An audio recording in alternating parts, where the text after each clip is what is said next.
There we go, starting recording. Okay, perfect. Okay.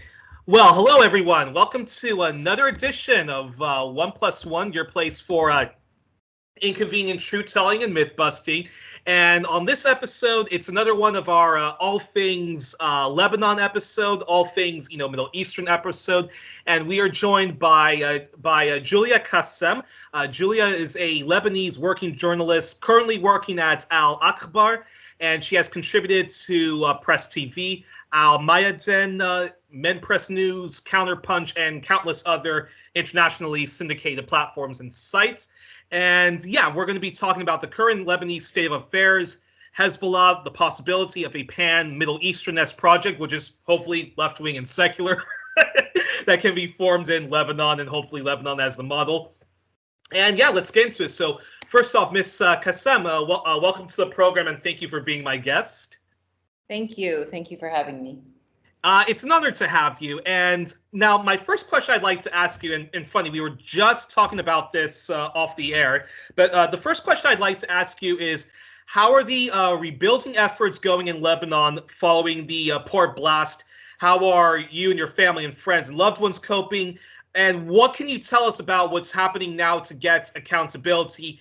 And most importantly, if people wanted to help rebuild the country, how would you suggest people go about it, given how corrupt Western NGOs and NGOs, can be when it comes to their partnerships with governments, and of course the semi-NGOs are also not ones that we can trust. So, yeah, that's my first question. First two questions. Yeah. I think that, the port is still damaged. You pass by it, you still see everything is in shambles. There's still a lot of debate and discussion on how to reconstruct the port. And that is something that's a little bit complicated by the fact that every issue in the country is really being so backlogged by the deadlock that has really struck the Lebanese government since 2019, 2020. It's always been a political deadlock, right? Always it was a deadlock. It always was Yeah. deadlock. But there was a big acceleration, I feel like, after 2019, 2020. Almost like to the point of 2014, where we didn't have a president at all, but for a few years. But I'll get to that a little bit more in detail. Anyway, I feel like it's the impacts of the port blast, which were pretty immense. They hit at a time where there was already an economic crisis going on. There was a COVID pandemic, which was kind of an additional economic burden on the country. And then, to top it all off, any kind of attempts at containing COVID, which I feel like was relatively well managed in Lebanon before August 2020. And kind of like the economic crisis, they pretty much reached their worst after the explosion, where really nothing could be contained. Nonetheless, I feel like Lebanese people, if you're asking me personally how my family, friends, and loved ones are at this point, nobody in my immediate family or a lot of my friends don't really live in the East Beirut area. I have a couple people that I know, but everybody was impacted in some way or another. Everybody did know somebody who was hurt, who knew somebody or was close to somebody who was severely hurt or killed or lost their home. So yeah, on a personal level, like, nobody was really unaffected, even though it hit like a very relatively small region of Beirut, and was happened to be insulated by the silos, which, if they weren't there, the impact would have been a lot wider. So yeah, like, basically that is the case. Now, as far as like how to help somebody, help people in its aftermath, I think that just try to find like people on the grounds that that are in need, or that know people in need that you trust, and then maybe people can just organize basically efforts to distribute help in that way. And Also, even in the case with NGOs or grassroots organizations, it's like, yeah, if they're definitely tied to the auxiliary arms of Western soft power, that's one thing. There's about 10,000 of them at any time registered or inactive in Lebanon. But if it's always about a matter of just, following the money. If it happens to be an organization that's that you do your research and it doesn't really have any political agenda to it, those could be good sources too. Um, just kind of like institute. There's nothing really that comes to mind as far as like a good resource right now that is still working on post-port blast relief. But my go-to is to kind of just personally donate to someone, or just kind of organize it with people here overseas, to make sure the money and the help support goes as directly as possible and into trusted hands. That's the best answer I can give now. It's actually it's funny that that's the response you gave, because I remember when I was watching back in my Democracy Now! Watching days, I remember looking at an episode where they were talking about the corruption that went with Western NGOs, where people donated very generously to Haiti when they had their earthquake, their very devastating earthquake. And a lot of the money that apparently went to the Red Cross and several NGOs only basically went to the back pockets of those NGOs, nothing at all into the relief efforts. And the guest that was on Democracy Now! Was saying that, that if people want to help, that they should just, if they have, the economic means, just go to the country yourself and just meet with locals there and help out at a grassroots level there. So it's interesting that you would suggest the same thing for Lebanon. Yeah, exactly. It's not a very easy answer, but it's honestly the most truthful one. Yeah, Especially because Lebanon's case, it reminds me a lot of Haiti. Like in the Republic of NGOs, just like a completely cannibalized, liberalized government that basically all of the auxiliary arms of the European Union and the United States are just circling around like vultures, just using these parasitic. Exactly. Yeah. So yeah, it's there is a point a lot made that, okay, we don't want to donate to where it could fall into the hands of the corrupt government and blah blah blah. But of course, the same standard and more applies to NGOs, and I think that's definitely the case. And that's a perfect segue to my second question. Now, you already talked about how Lebanon actually was actually doing modestly well in terms of responding to the ongoing pandemic, the ongoing coronavirus crisis. Now, and so can you talk a little bit more about that, and also, you must, I'm pretty sure you must be, watching how in the West we've been dominated by anti-vax fundamentalists and COVID minimalists and COVID denialists, and how has it been in Lebanon in terms of responding to to the pandemic? So in the very beginning, the pandemic was actually handled really well. When people were making masks in their basement in the US, in the beginning, there was N95s being handed out, or basically sold at every pharmacy. Access to preventative preventative protective care was very easy and accessible at every corner pharmacy. What I really liked also is and this was the health minister at the time was close to Hezbollah, and I feel like Hezbollah did a lot in taking initiative on mobilizing volunteer health brigades and resources and transferring also the infrastructure of a lot of regional hospitals across the country into being able to accommodate COVID patients and accommodate COVID care. I don't remember the exact number of volunteers that were solicited basically, that were mobilized by Hezbollah, and its health organization that's associated with it, but it was massive.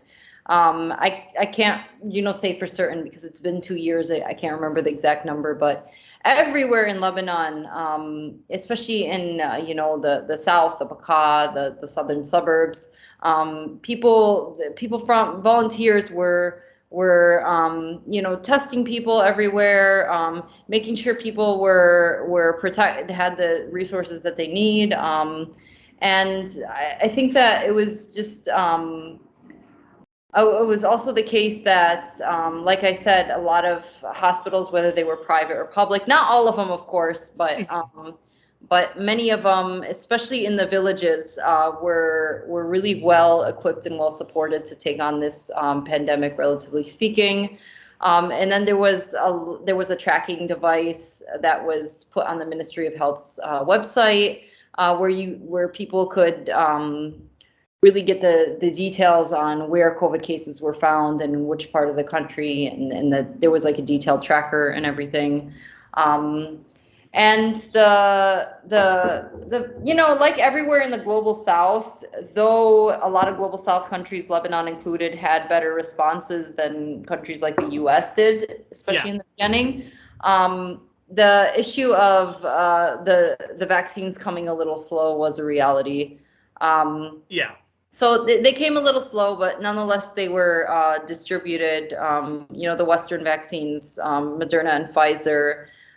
There was also Sputnik, also came as an option much later, but of course it wasn't given as much promotion and accessibility, and that's kind of like the side effect of the reality of Lebanon. In one sense, also still economically very controlled by the U.S.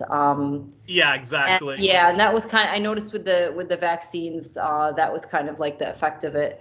But the turning point came in August 2020 with the port explosion. After that, the cases skyrocketed into the thousands, and everything basically became pretty unmanageable with COVID. But I still think it was managed better than like the U.S. even after that. But I think that it was a lot more difficult, definitely, after the explosion. I can imagine. And then just a very quick follow-up. So what exactly is the Lebanese population, trying to do in order not to be overwhelmed with COVID? So, because obviously people can't really do lockdowns, especially when everyone is still, recovering from, the blast and is trying to rebuild the blast. And it's next to impossible, I can imagine, to do social distancing, because with the blast and all the rebuilding efforts, you can't really do social distancing. So what is like the Ministry of Health, saying to people to try to, avoid getting COVID if it's even possible then? Yeah, there was a few times, especially when COVID reached its peak. One of the peaks after the blast happened in early 2021, so January-ish 2021. And there would be like periodic lockdowns, and then people had to take like electronic permission from the Ministry of Health website to basically go out and run an errand or go somewhere. And there was also mask mandates for a little while, especially at the beginning. Okay. I think social distancing in our culture in general is hard. Like, people are always crowding registers. If you try to social distance in a public place or in a store, somebody will just cut in front of you. But yeah, I can imagine. That's some of the things that I remember. I feel like at this point, there's like a general fatigue and amnesia. Like, people kind of just like forgot about COVID in general. I think with the change in administrations in Lebanon too, that kind of also made things a little bit more different. There was definitely more of an emphasis on protective public health in the last administration, of course, but but also like COVID's, people have pretty much stop thinking about it, I feel like, at this point. So so as far as like the discourse though that that was really strong, especially in the beginning in the West, like the polarizations between the lockdown left, as some people like to call it, exactly, the anti-vax fundamentalists, like everything in the West turns into a culture war. It's crazy. Exactly. So that's a little bit that's definitely a unique thing in the West. Like everybody knew about COVID in some way or another. Like people had their own opinions on it, sure, but I think this social dichotomy, this culture war dichotomy, is something very unique to the U.S. and to the West. Yeah. But at the same time, some of those tendencies were a little bit imported, even in Lebanon. I know in Chile there was like an anti-vax right or not just an anti-vax, but like a COVID is fake like tendency on the right. And in Lebanon, I remember there was the very small like anti-vax mandates protests too. So so I feel like those currents do make themselves heard wherever they are in the world, but at the same time, of course, you did feel like it was something that was more imported as a discourse. Yeah, it's funny. I was talking to my friend Boyan, a Bulgarian Polish journalist based in Poland, because much of Eastern Europe has also had like these anti-vax protests and anti-mandates, and Boyan was saying to me, Youri, by the way, all of this stuff, all this anti-vax stuff, this would have never have existed during the communist period.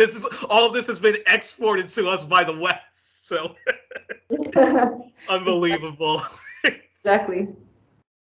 All right, but now let's talk about Hezbollah. And I'm so excited for you to like enlighten us about Hezbollah, because though the term expert is often attributed to professional liars, I would say that you are a genuine, sincere expert on Hezbollah. Now, I actually don't know where to begin when it comes to talking about Hezbollah, but allow me to present sort of like my Western-oriented view on Hezbollah now, because Hezbollah is often characterized as being a paramilitary force and a political party that adheres to ultra Shia religious fundamentalism influenced by Ayatollah Khomeini of the Iranian Revolution or the Islamic Revolution. And Hezbollah is often described as being very socially conservative, but what's often left out is Hezbollah is actually quite a it's quite a nationalist party that wants all imperialists from France, Britain, America, Israel, as well as the Gulf states out of Lebanese affairs. They strongly associate with the Palestinian with the Palestinian cause, and they might have said a couple of anti-Semitic things in the past, but it's very important to distinguish anti-Semitism from anti-Zionism, which they are. They are very much anti-Zionism, and is that a very accurate way to describe Hezbollah, or how would you describe Hezbollah? Yes and no. I would say that the words religious fundamentalism, because I feel like that's an ontic understanding of what religiosity is. The Islamic Revolution in Iran, which Hezbollah ideologically follows in a sense. It wasn't fundamentalist in the ontic sense of the word, like the fundamentalism that you see in maybe like Saudi Arabia, or like with the far right evangelicals, even in the U.S. if we want to have like a Eurocentric or Western approximate. But it was a philosophical revolution. It was a revolution that wanted to change the political balance of power that had basically encapsulated the region from Iran to Lebanon to occupied Palestine under the thumb of Western imperialism, into a region that had both political sovereignty but also ideological sovereignty. And this is a point about the Islamic Revolution I feel like a lot of people misunderstand. Okay, interesting. Yeah, exactly. Is that its thinker? It was more. It was first and foremost a philosophical revolution that sought to establish philosophical sovereignty that described. That basically laid out a philosophically, politically framework on its own terms. Yeah, so like it didn't necessarily oppose secularism, I feel like, because it just wanted to be fundamentalist, and that's the story.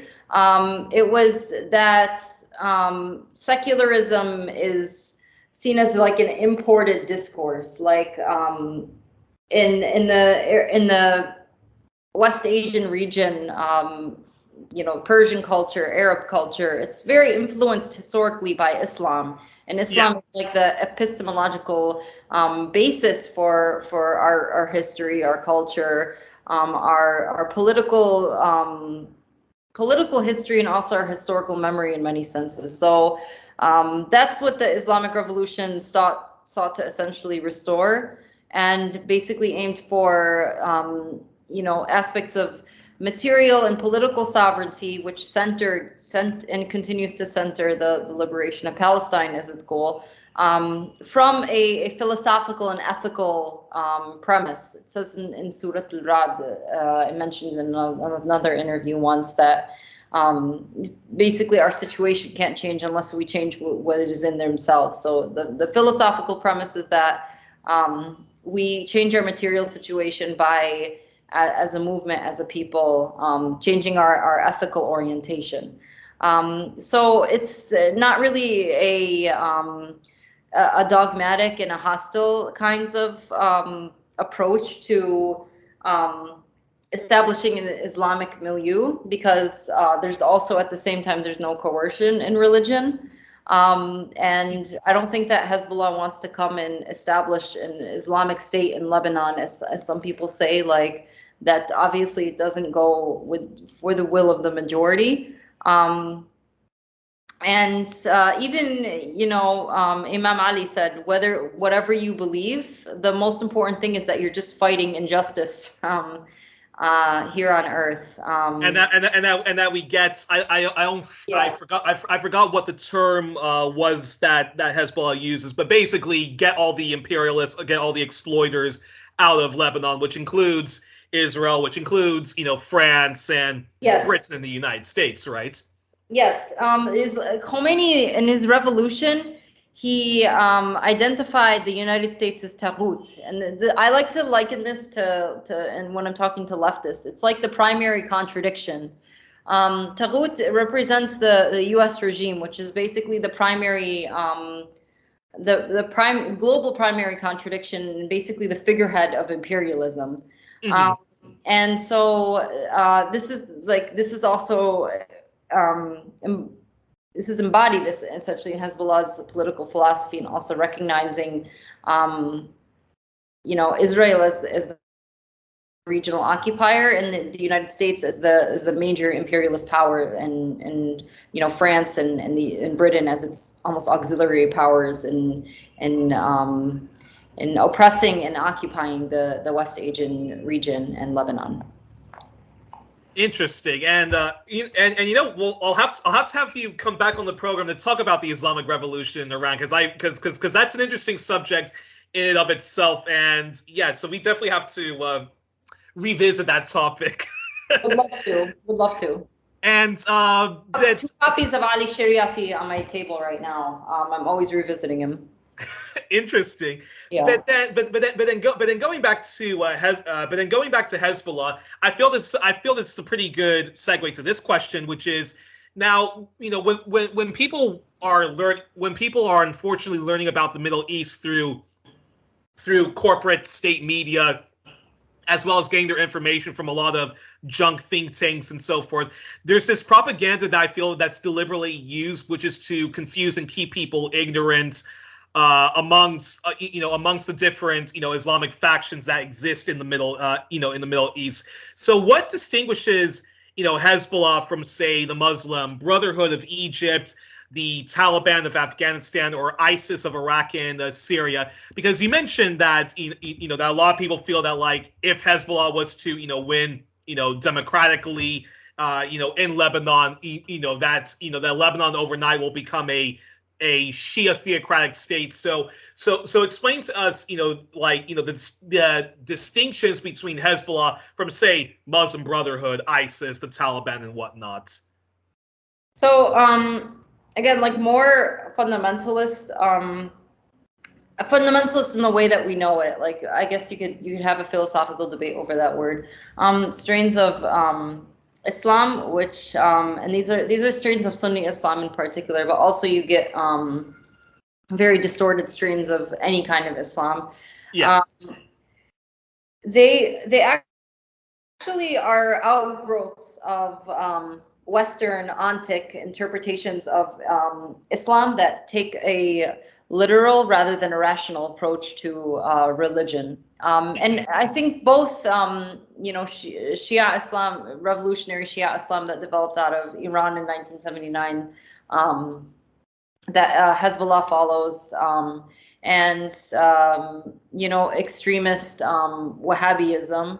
The difference is, I mean, people in the West will think, okay, these are both strains of political Islam, but politicized to whose benefit is actually like more of an important question and way to really understand that, as well as like understanding what is the philosophical premise that underlies both of these, that also has created very different orientations for each. Mm-hmm. With Hezbollah representing a philosophically grounded, ethical, anti-imperialist, and just, and I would argue also democratic approach to Islam versus like the distorted strains like ISIS or some extremist factions of the Taliban that ironically grew out of the support of the West, the British. Yeah, exactly. Yeah, true.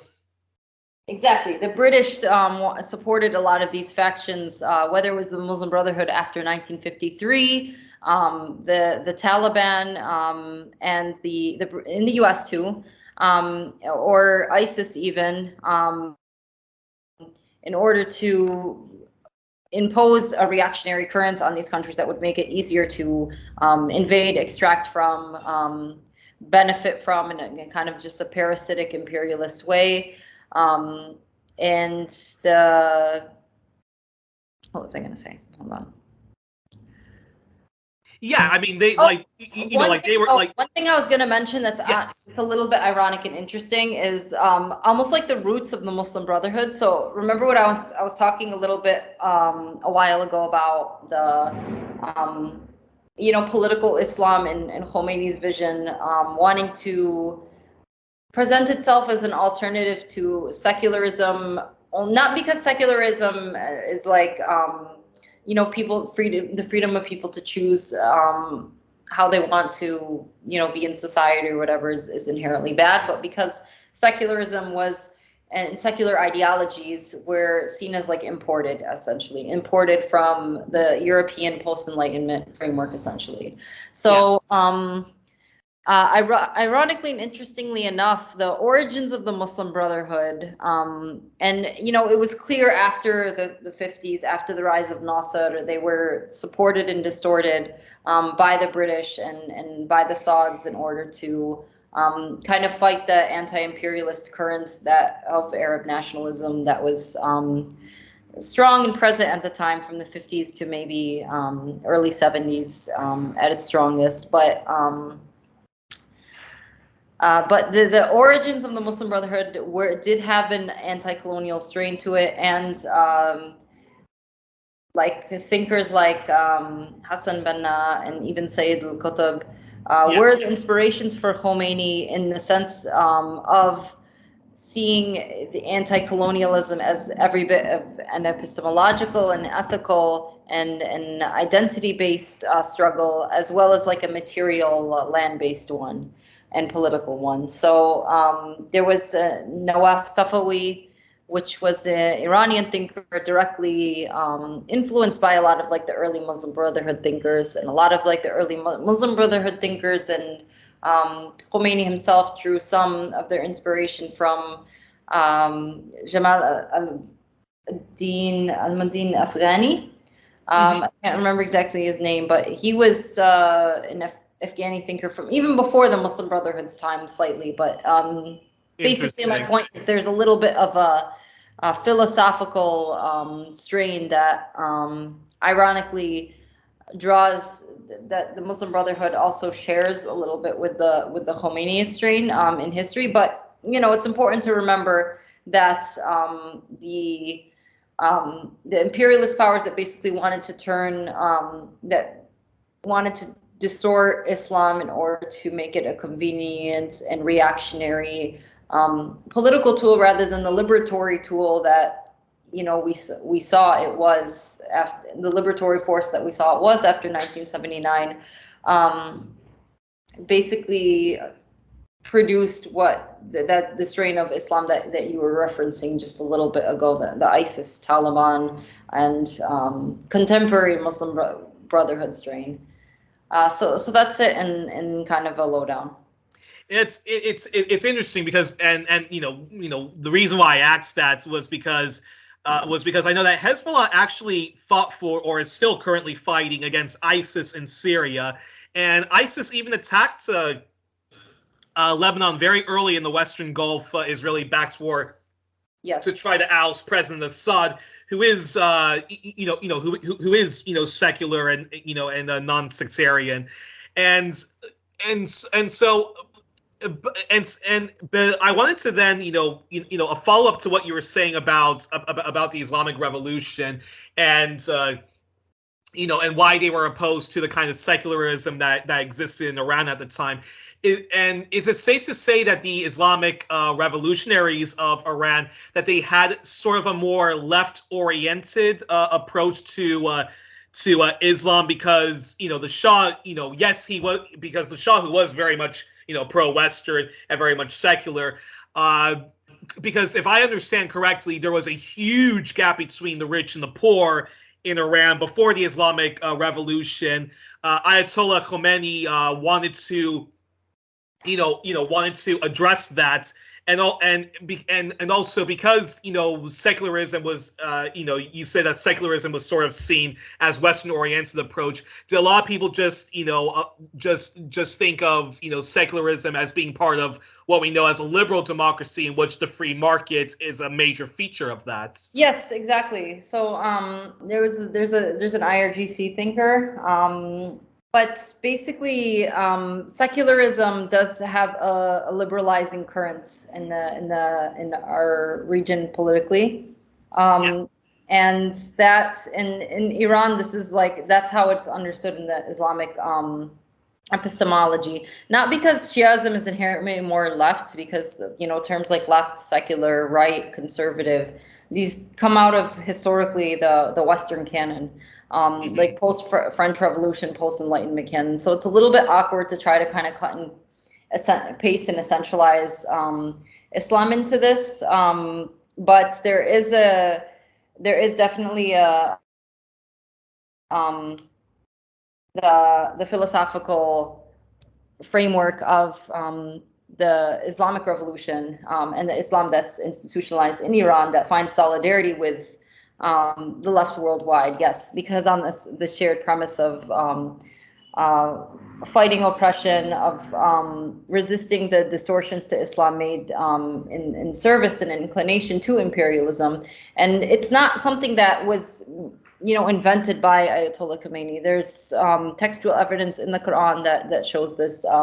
Ali Shariati, one of the thinkers behind the very influential towards the Islamic Revolution, wrote books about how a lot of the stories and the figures in the Quran and within the Prophet's family highlighted these examples, such as Abu Dar al-Ghafari, one of the companions of the Prophet, that was noted for calling out corruption and encouraging and saying that wealth should be distributed. So yeah, he did like a lot of extensive writing on that, and just it's based on virtue of the principles of justice and anti-imperialism that that there was that commonality found, but I don't think it's really philosophically or or ideologically accurate to say that these positive attributes that did develop out of the Islamic Revolution have to necessarily be necessitated or seen through the lens of like the left-right dichotomy. Interesting.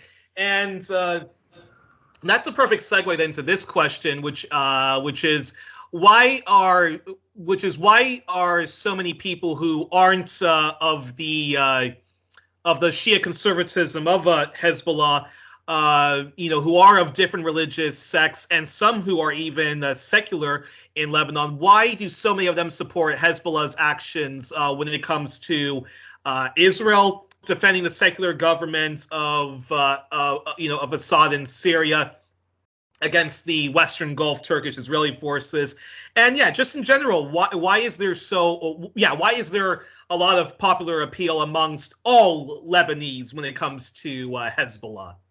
Yeah, because like the main axis of both support and opposition to Hezbollah in Lebanon doesn't occur on like a religious, non-religious axis, but it occurs on like basically the axis of imperialism.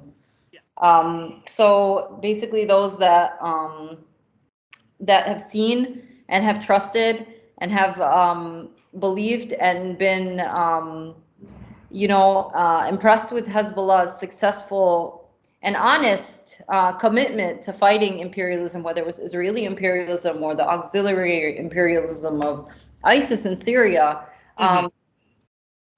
stands them in solidarity with them, because especially in the recent history of our region in the Middle East and in the Arab world, there was basically so much betrayal, especially by those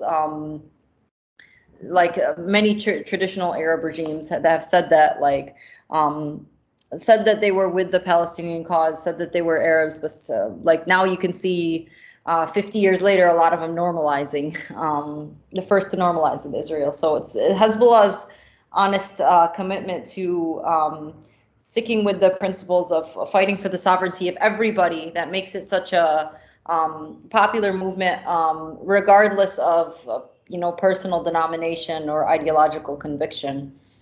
Second, Hezbollah's conservatism and religiosity. It's kind of like a personal code of conduct, but it's not something they ever really impose upon anybody.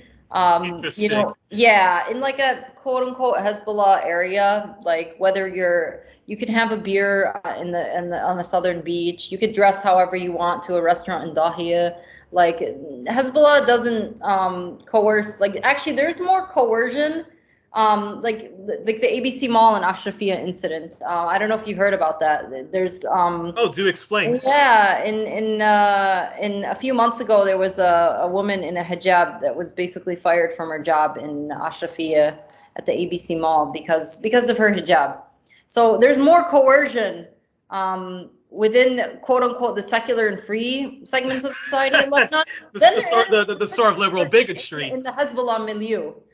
So so yeah, I think that the fact that there is the code of conduct that actually I feel like emphasizes more respect and manners and mannerisms and morals, which is akhlaq basically, then it does impose like basically a strict interpretation of how everybody should dress in a society, for example, and those seem to be kind of more of the emphasis for people within the Hezbollah milieu, but at the same time, that make it have so trustworthy, essentially, for those that are of different ideological denominations, and also just like their commitment to even within the country, just all the services that they have, all of the help and support that they've given within the country. It's not limited to the Shia community. when the gas came in, when the diesel and the gas came in from Iran during the peak of the gas shortages, they went to Christian villages and nunneries and nursing homes first in Zahle and factories before they reached the Shia community even. So I think like that's both in the sense of protecting against imperialism and also supporting community members. It was done in a way that was completely non-sectarian, non-denominational, and that sort of solidarity that Hezbollah exhibits with other members of their community also has solidified its support amongst Christians, amongst secular people, and amongst Sunnis as well. When the blast happened in Akkar, Hezbollah members were the first to go and give their condolences to the affected members. And Akkar is a poor Sunni area in the north, and gave some assistance to those affected too. So those are just a few examples that are a testament to why its support is just very cross-sectional in that sense. Fascinating. And now, of course, we cannot talk about Hezbollah without talking about the very thorny issue of all things Israel. And so I have to ask this question. In fact, I have to sort of reframe the question I originally typed, which is talk to us about about Hezbollah being formed as a response to Israel's invasion of southern Lebanon, I believe in the early 1980s. And before I talk about before I ask you a question about the last major conflict between Hezbollah and Israel, I have to ask this question, which is when Israel invaded southern Lebanon in the early 1980s. Israel said that they had to invade Lebanon because there were all of these, terrorist attacks by the Palestinian Liberation Organization and other Palestinian, Israel would say terrorist organizations. Us who show solidarity to Palestine, we would say liberation organizations. But yeah, so what's your response to supporters of Israel who say, hey, what Israel did towards Lebanese civilians was wrong, but Israel had to respond because of all of these attacks that were coming from Palestinian refugee camps and whatnot? Well, what made them refugees in the first place? That's just exactly. That's the only answer that's needed. Yes, go ahead. Respond to all of that. So yeah, what made them refugees in the first place? Second, Israel, it's an entity a legal occupying entity that's literally nothing but an expanding military base that intentionally doesn't define its borders, because even before the early 80s and the 70s, they were rolling to take over Lebanon to do the same thing. Like at the time of the Civil War, which happened in full force, they had their full alliance with the Lebanese forces, a political party still around today, backed by Saudi Arabia and the U.S. and antagonizing against Hezbollah and Lebanon, that were the direct allies of Israel, enabling them to expand their occupation into Lebanon, which began in the mid to late 70s. And so Israel, it wants to say that, but the only thing is that the Palestinians and then Hezbollah were just the first to resist. That's it. Like, if we look at history, obviously Israel's been the primary aggressor of against the Arabs and against the Palestinians first and foremost. Beginning with the illegal settlements and the Naksa and the Nakba, and the forced expulsions and the massacres that were done in order to house these settlements. And in Lebanon, much of the same thing was happening underway. Hezbollah just was the first to successfully organize enough to successfully end this occupation. And of course, the beginning of the resistance to that occupation, it didn't begin with Hezbollah. It was the coalition of resistance forces within Lebanon, which included the Palestinian resistance, the SSNP, the Lebanese Communist Party, which enacted the first acts of resistance against the Israeli occupation, actually. But yeah, Hezbollah just accelerated that and expanded the liberation effort throughout the late 80s and 90s and to 2000. So that's the Israeli defense is always to just decontextualize history and to ignore the course of events as they happened historically. But you know, history, as you know, tells a very different story. Exactly, and you know, just to, and you know, it's it's important to emphasize this because you mentioned that when the civil war broke out between Lebanon, Israel actually was supporting one faction over the other. So the idea that that Israel only violated Lebanese sovereignty was in the 80s, Israel says, as a response to Palestinian terrorist attacks. But no, Israel actually played a part in violating Lebanese sovereignty already, already when the Lebanese civil war was breaking out, right? Yeah, exactly. And then what would you what would you say to people who said, okay, it's awful what Israel did displacing the Palestinians, and Palestinians have to live in these in these refugee camps under terrible conditions, I might add. But these weren't innocent Palestinian refugees because because the PLO was firing rockets and whatnot from these refugee camps. So what would you say in response to to those to that talking point when people talk about Israel's right to defend itself or offend themselves? Yeah, well, that's never a point to defend for Israel to be able to use to defend itself, because it can't defend itself because it's inherently an offensive occupation.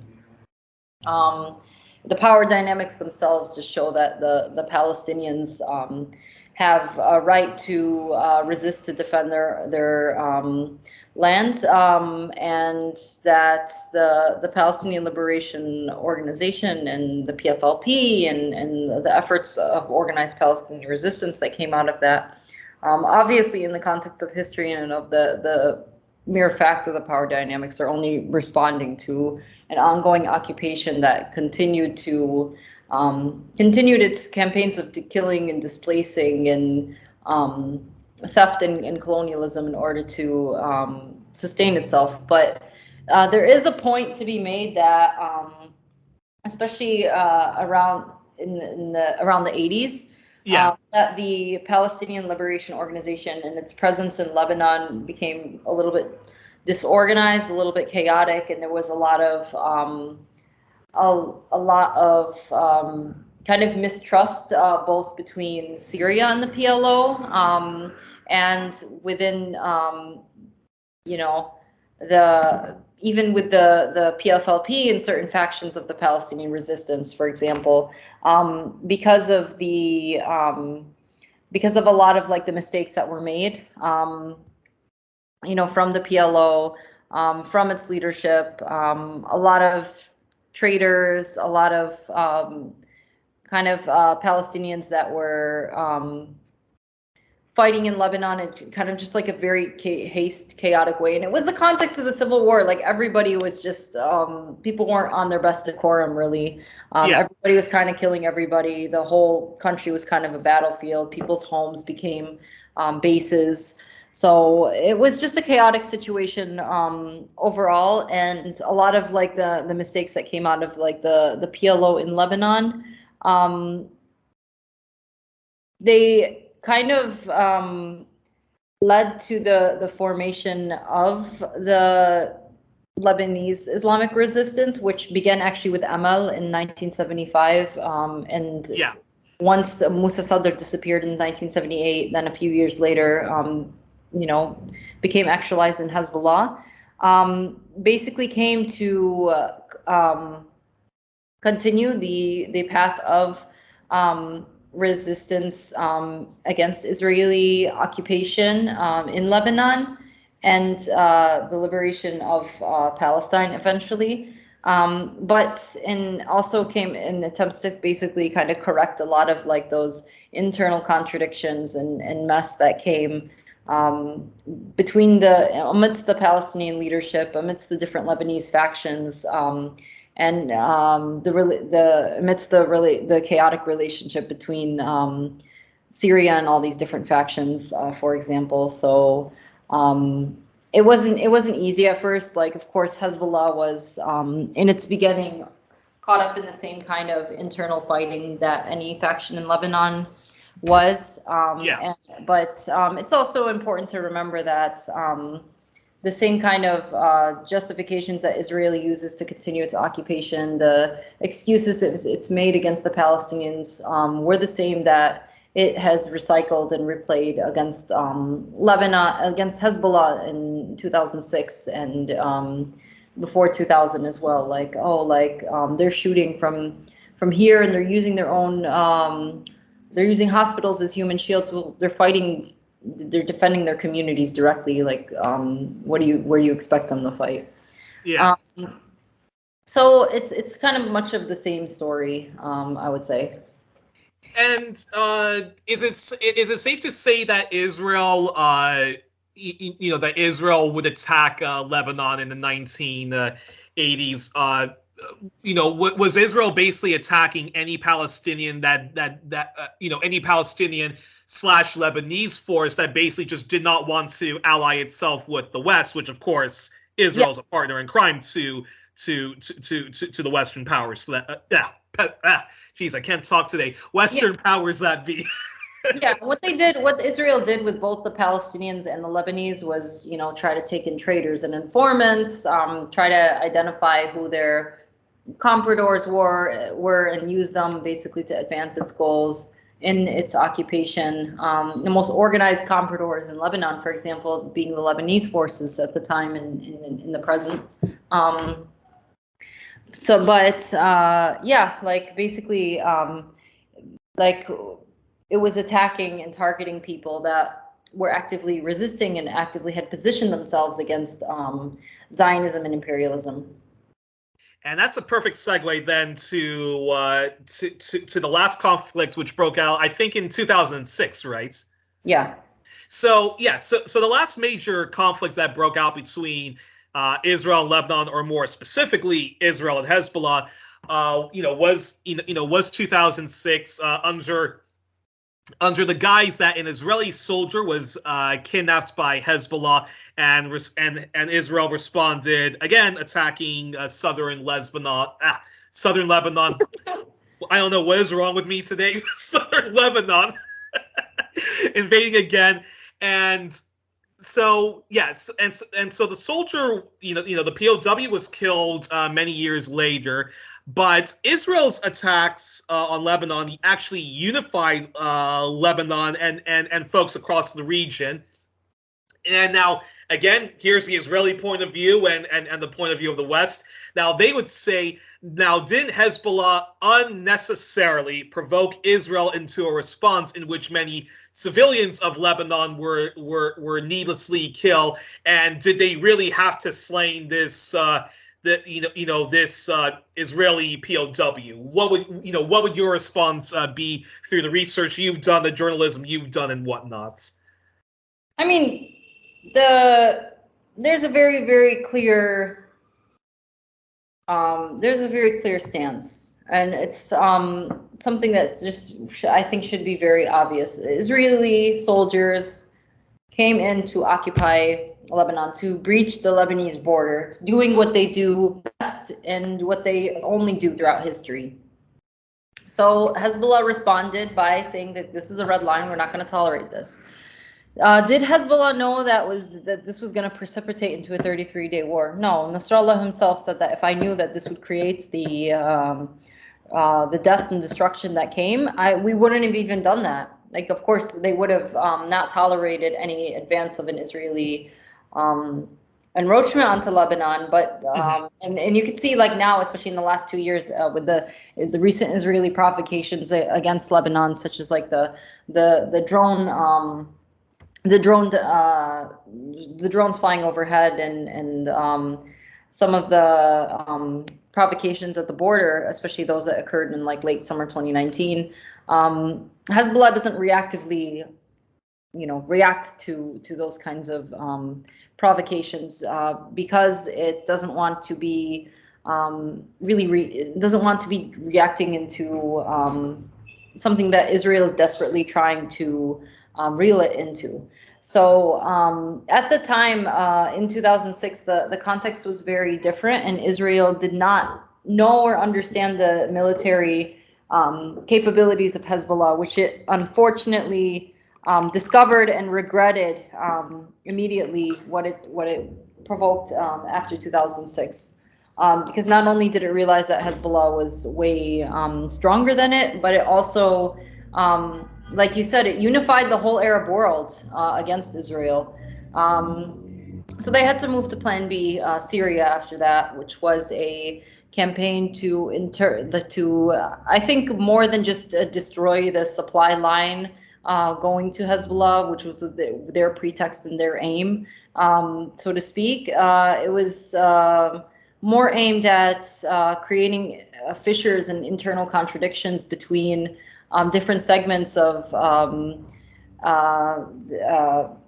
the pro-Palestinian resistance forces. Like we saw that split with Hamas in 2012, joining the opposition backed by the Gulf and Turkey. Indeed. So that was like more of the objective, in my opinion. And then also this was kind of even echoed in the discursive and less on the ground, but similar pro-Palestinian solidarity spaces, even in the West and in the global left. So just as like this was splitting a strategic alliance of resistance forces on a sectarian premise, this was also doing the same thing within the circles of the Western left and within the pro-Palestinian solidarity movements in the West, on the issue of Syria. So this is basically but of course it backfired too. Maybe not 100% in terms of creating the same kind of unity that was there before 2011, but they're still coming out of the Syrian war now in 2022.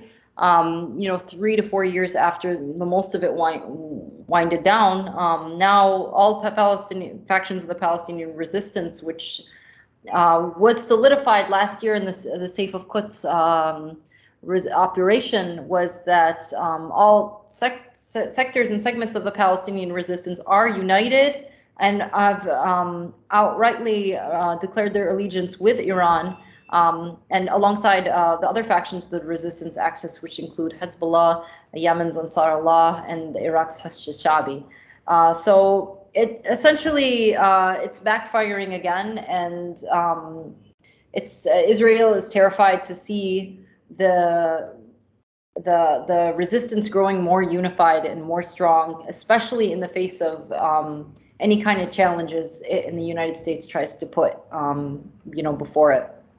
Interesting. And now, it's a perfect segue to this question. Now, anytime there are problems in Lebanon, from the murder of Rafi Hariri to the economic collapse to the port blast and whatnot, corporate media and Gulf-funded media in the Middle East tries to make it a way to blame it all on Hezbollah. And even someone I deeply admire in Canada, Miriam Haddad, who was running for the Green Party of Canada's leadership, she mistakenly, said that the Palestinian issue is often used by autocrats in the Middle East to get votes and support, like Hezbollah, who practically control the government in Lebanon. Now, can you respond to that? Because A, that's not true, and B, Hezbollah, if they did exist in Lebanon, they would sort of be in worse shape. And also, the problems in Lebanon are rooted in colonialism, neo-colonialism, sectarianism of all stripes and color. And Hezbollah is a completely Lebanese homegrown movement. It is, and also push back against the fact that they're not Iranian funded and that Iran is not meddling in Lebanese affairs through Hezbollah. Yeah, so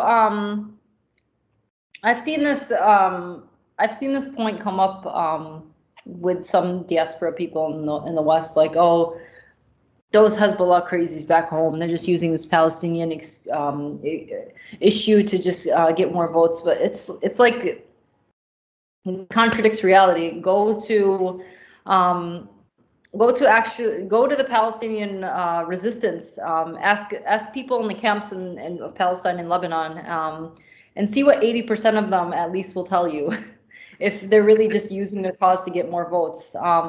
So I think that the responses of Palestinians in struggle rather than people in the diaspora reflects the reality more. And sorry to interrupt, but you're talking about both like the Palestinian diaspora or just like the broad Middle East diaspora? No, I mean Palestinians in the refugee camps in Lebanon. Yeah. Go to Burj Barajna, go to Shatila, go to the camps in the south. Go to even Badawi camp in the north. Like, okay, Palestinians are not a monolith. They have different political opinions. But I think that there is generally a closer current with understanding the material reality of who has been consistently fighting in defense for the Palestinian cause and giving martyrs and blood in solidarity with it, more than and against all of the plots of Zionism, whether they were in Syria or in Lebanon. And I just don't understand how, a lot of people in the Western diaspora have the audacity to say that, because it's definitely not the first time I hear that. Lebanon, yes, I'd say Lebanon would be in more unsovereign shape, because Hezbollah is not really aggressively tackling the deep infrastructural issues and institutional issues in Lebanon, which, as you rightly said, are a problem of neocolonialism and capitalism. Hezbollah is not going to, and this is actually an internal debate within the anti-imperialist supporters in here in Lebanon. Is that should Hezbollah upon liberation have just created a revolutionary government?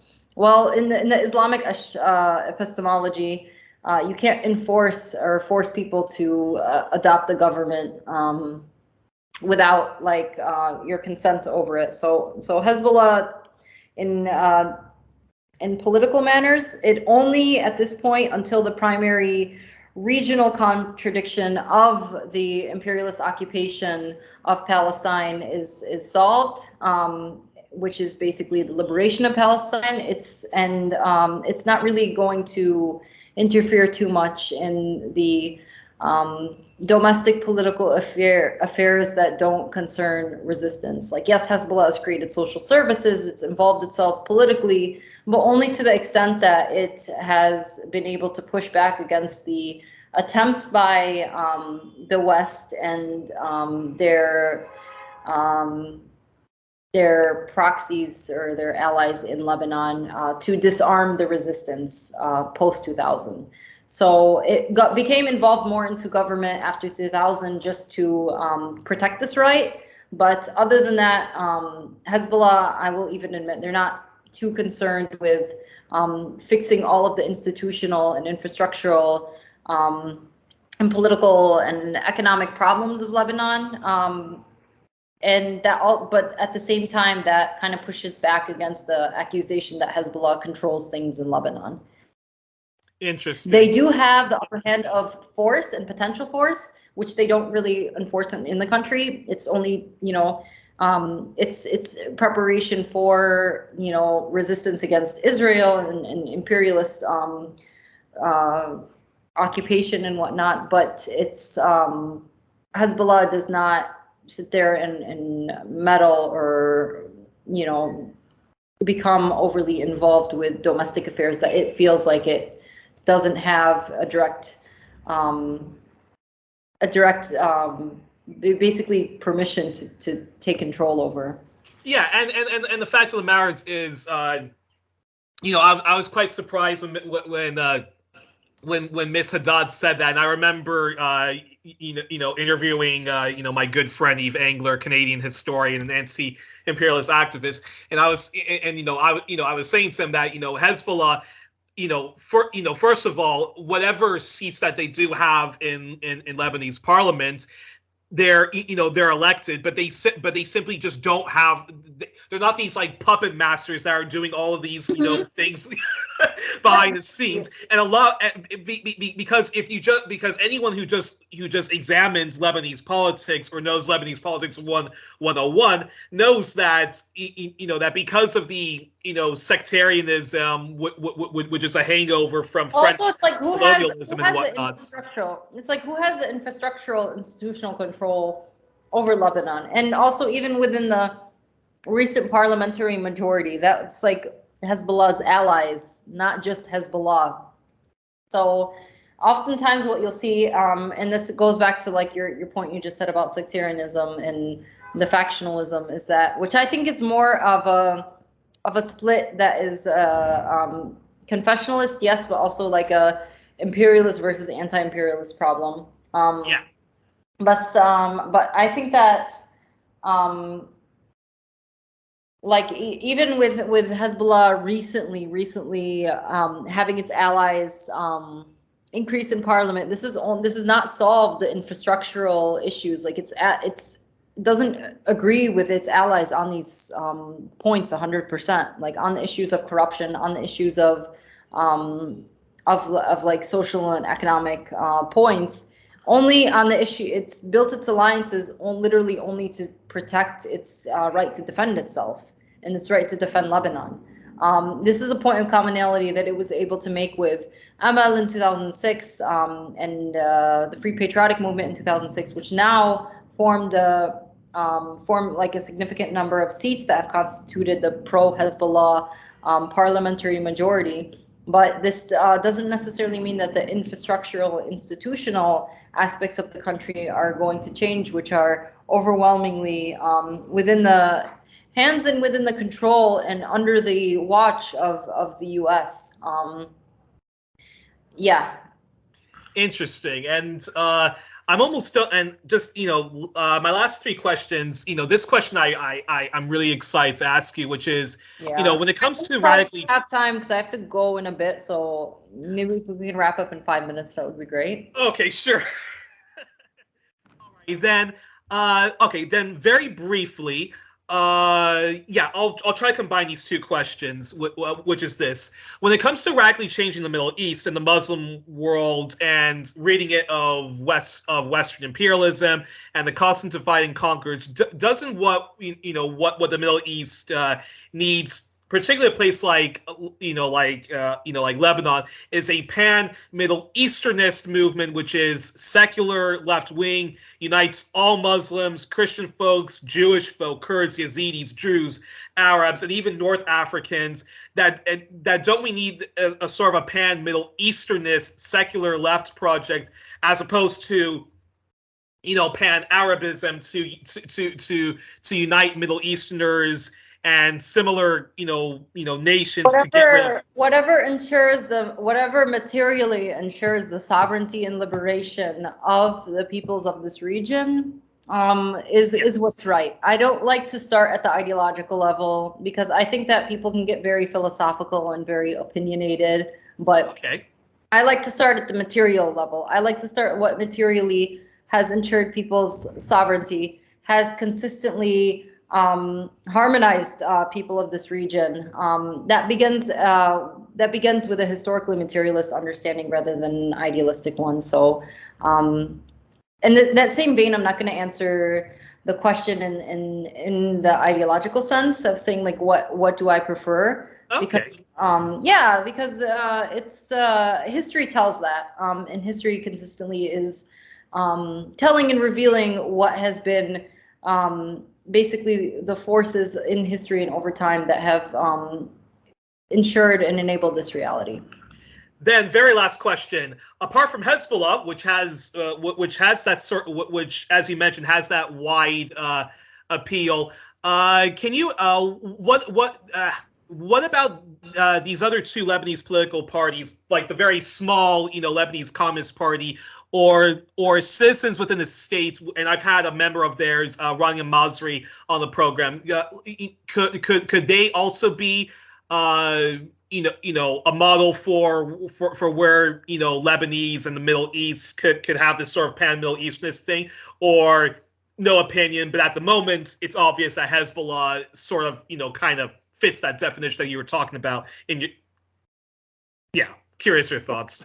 Yeah, I just think that I think it's like I have an overly Marxist reading of if you couldn't tell already, like a Marxist-Leninist reading of kind of like these greater philosophical questions. Yeah. But I would say that any party, any inclination, any tendency that aligns itself with seeing imperialism as the primary contradiction that has produced all of the social and economic, as well as like the military and political effects of occupation in our region, as the primary contradiction, and can identify and analyze what are its plots and objectives every step of the way.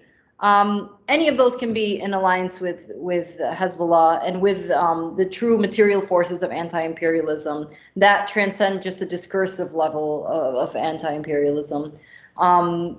If those are basically identified and understood as the common ground.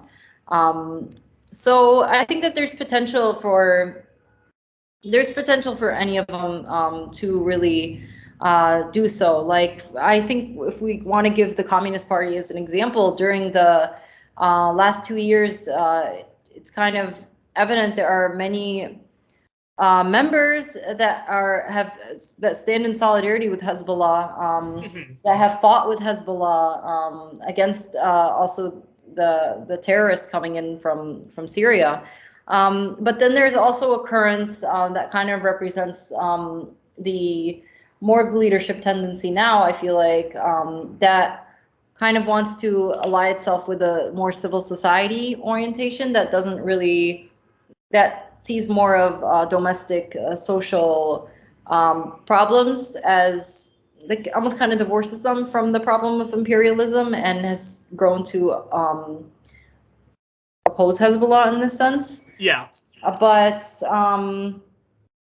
I think that, like, there's really potential for any party or any organization to become part of that tendency, as long as the main issues are agreed upon, which was basically the premise for this episode. Alrighty. Well, we don't have time to do the questionnaire, but I'm going to have to invite you back on to. Anytime. To do that for next time. But we were joined on this edition of 1+1 with Julia Kassem, who is a fantastic journalist who contributes to Al Akhbar, Press TV, Min Press News, and Counter Punch. Ms. Kassem, I'm really looking forward to having you back on in the future. And until then, I hope all goes well with Lebanon in its efforts to rid itself of all forms of imperialism, and yeah, best of luck with everything. And it was a real honor to finally have you on the program. And yeah, hope to have you back on again in the future. Thank you so much.